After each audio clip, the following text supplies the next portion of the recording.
गणेश उत्सवची पहिले तर आपल्या माध्यमातून सगळे भक्तांना मनापासून खूप खूप शुभेच्छा. गणराय सगळ्यांच्या जीवनामध्ये जेवढेही विघ्न आहेत सगळे हरतील एवढीच गणेश रायांच्या चरणी मी प्रार्थना करते आणि आपल्या सगळ्यांना गणेश उत्सवची खूप खूप शुभेच्छा.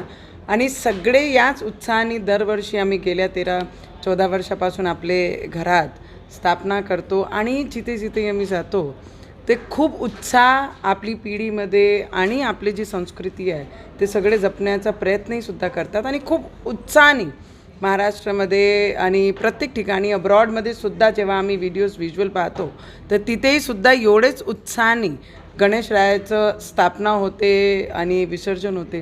तर मला वाटते की गणेशरायावर सगळ्यांचा एवढंच बिलीव आहे की सगळ्यांचे विघ्न हरतील आणि सगळ्यांना सुख समृद्धी ठेवतील. राज्यातला शेतकरी संकटात आहे, गायापुढे काय साखर असणार? मला वाटते की शेतकऱ्यांचे हिताकरिता शेतकऱ्यांचे भविष्याकरिता आमची सरकार जे मेजॉरिटी आम्ही करू शकतो, कारण केंद्राकडनं आणि राज्याकडनं ते प्रत्येक गोष्टी करण्याचा पूर्ण आमचे मुख्यमंत्री आणि आमचे PM साहेब ते पूर्ण पाठपुरावा करत. तर मला वाटते की शेतकऱ्यांसोबत शेतकऱ्यांच्या हितासाठी ही सरकार नेहमी उभी आहे.